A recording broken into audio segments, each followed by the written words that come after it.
Lecture du livre des Actes des Apôtres. En ce jour-là, comme Paul et Barnabé se trouvaient à Lystre, des Juifs arrivaient d'Antioche et de Pisidie et d'Iconium. Ils se rallièrent les foules. Ils lapidèrent Paul et le traînèrent hors de la ville, pensant qu'il était mort. Mais quand les disciples firent cercle autour de lui, il se releva et rentra dans la ville. Le lendemain, avec Barnabé, il partit pour Derbe. Ils annoncèrent la bonne nouvelle à cette cité et firent bon nombre de disciples. Puis ils retournèrent à Lystre, à Iconium et à Antioche de Pisidie. Ils affermissaient le courage des disciples. Ils les exhortaient à persévérer dans la foi en disant: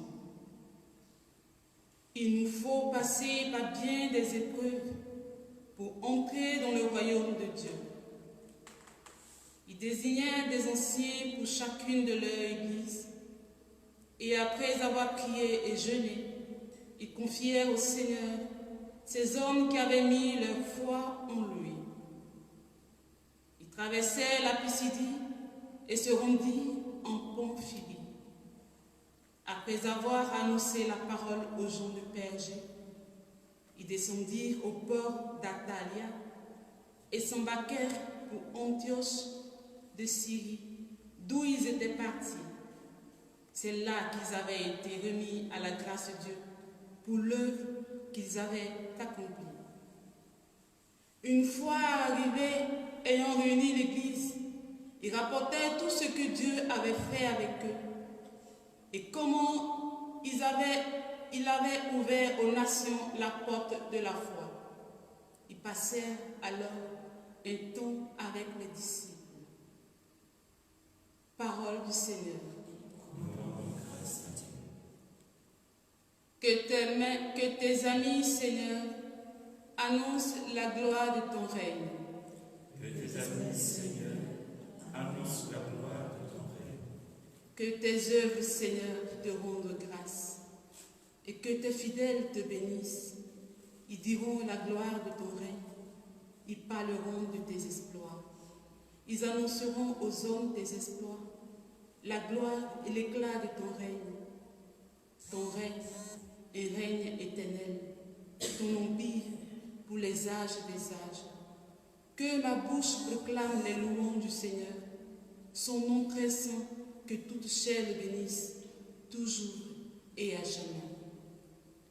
Que tes amis, Seigneur, annoncent la gloire de ton règne.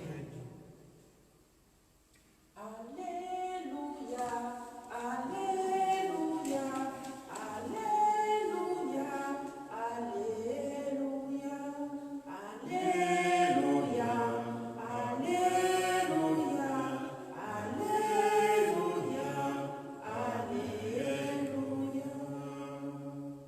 Le Christ devait souffrir et ressusciter d'entre les morts pour entrer dans la gloire. Alléluia, Alléluia, Alléluia, Alléluia. Le Seigneur soit avec vous. Et avec votre esprit. Évangile de Jésus-Christ selon Saint Jean. En ce temps-là, les disciples disaient à Jésus, Jésus disait à ses disciples, je vous laisse la paix, je vous donne ma paix. Ce n'est pas à la manière du monde que je vous la donne. Que votre cœur ne soit pas bouleversé ni effrayé. Vous avez entendu ce que je vous ai dit. Je m'en vais et je reviendrai vers vous. Si vous m'aimiez, vous seriez dans la joie, puisque je pars vers le Père, car le Père est plus grand que moi. Je vous ai dit ces choses maintenant, avant qu'elles n'arrivent. Ainsi, lorsqu'elles arriveront, vous croirez. Désormais, je ne parlerai plus beaucoup avec vous, car il vient le prince du monde. Certes, sur moi, il n'a aucune prise, mais il faut que le monde sache que j'aime le Père et que je fais comme le Père me l'a commandé. Acclamons la parole de Dieu. Louange à toi, Seigneur Jésus.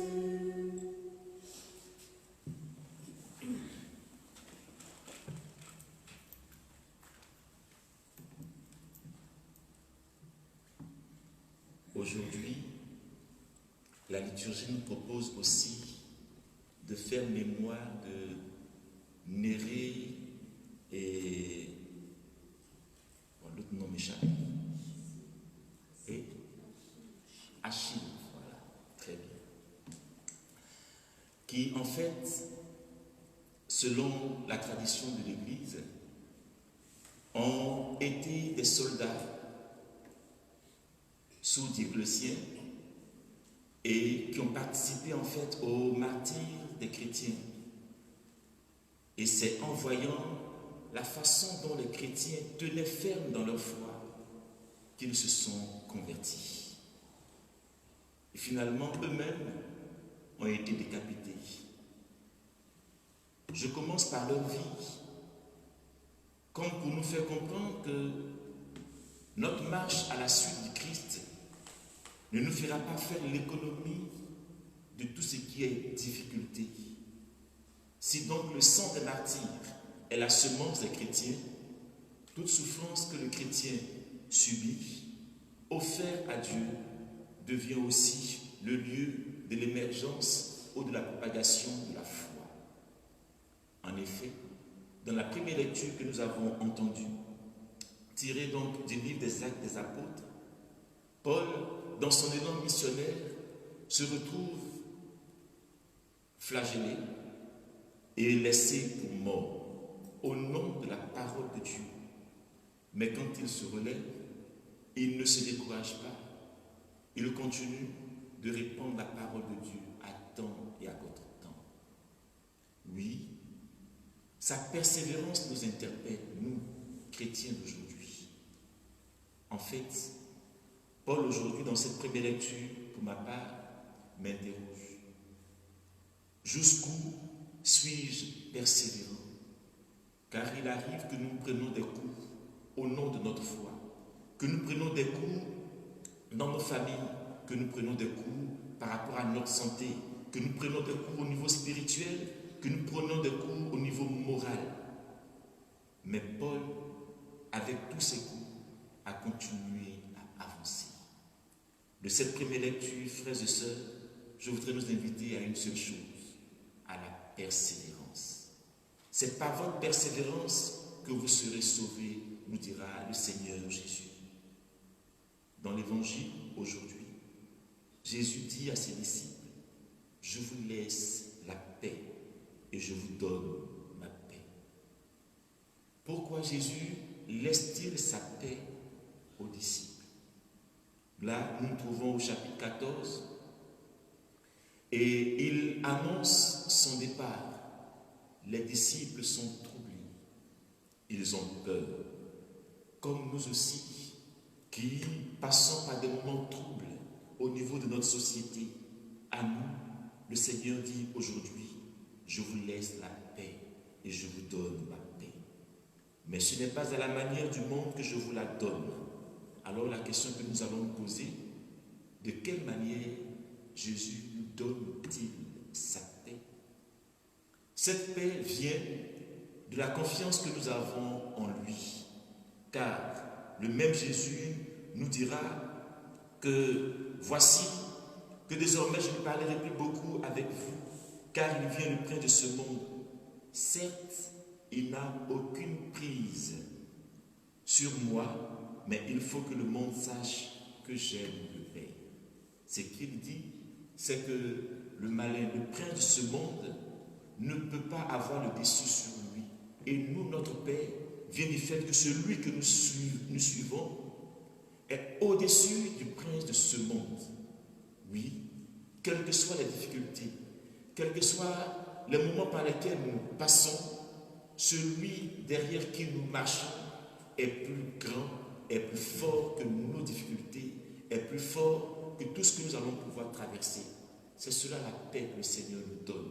Cette paix qui vient de notre attachement au Christ, ce Christ qui est vainqueur de toutes nos difficultés. Et comme le disait le Saint Pape Jean-Paul II, sur le bois de la croix, le Seigneur n'a pas fait que crucifier son corps.